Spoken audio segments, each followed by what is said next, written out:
আজকে রান্না হচ্ছে কই মাছের পাতুরি। আমাদের দক্ষিণ অঞ্চলের ট্রেডিশনাল আইটেম। তো কলা পাতায় বাটা মশলার সাথে গোটা রসুন রয়েছে। কালারটা কিন্তু দারুণ হয়েছে।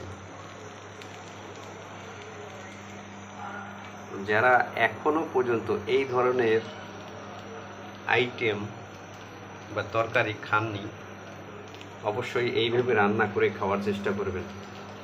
তো এক পাশ প্রায় হয়ে গেছে, আমি উল্টে দিয়েছি। আবার এই কলা পাতাটা দিয়ে ওপাশ উল্টেই দেবো।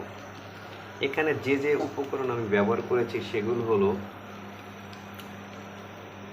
পেঁয়াজ কুচি, রসুন কুচি, আদা কুচি এবং বাটা মশলাও রয়েছে এখানে।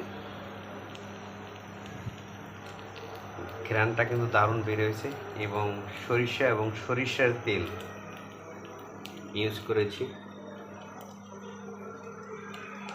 দেখতে যেমন লোভনীয়, খেতে কিন্তু দারুণ স্বাদ। অসাধারণ একটা রান্না। যারা এখনো পর্যন্ত এই খাবারটা খাননি, অবশ্যই তৈরি করে খাওয়ার চেষ্টা করবেন।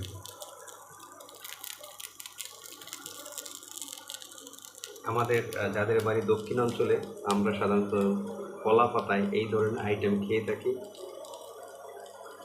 এটা কিন্তু খুবই চমৎকার হয়ে থাকে।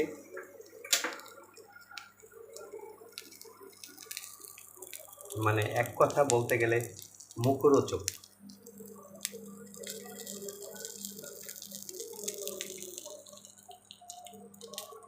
যারা বিশেষ করে যাদের জ্বর হয়, মুখে কোনো কিছু খেতে ভালো লাগে না, ভাতের সাথে এইটা তৈরি করে খাওয়ার চেষ্টা করবেন। দেখবেন আপনার খাওয়ার রুচি বেড়ে যাবে।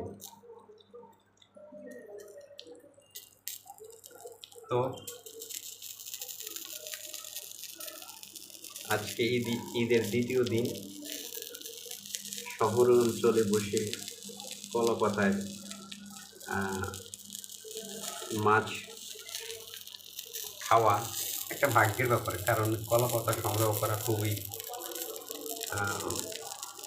টাফ।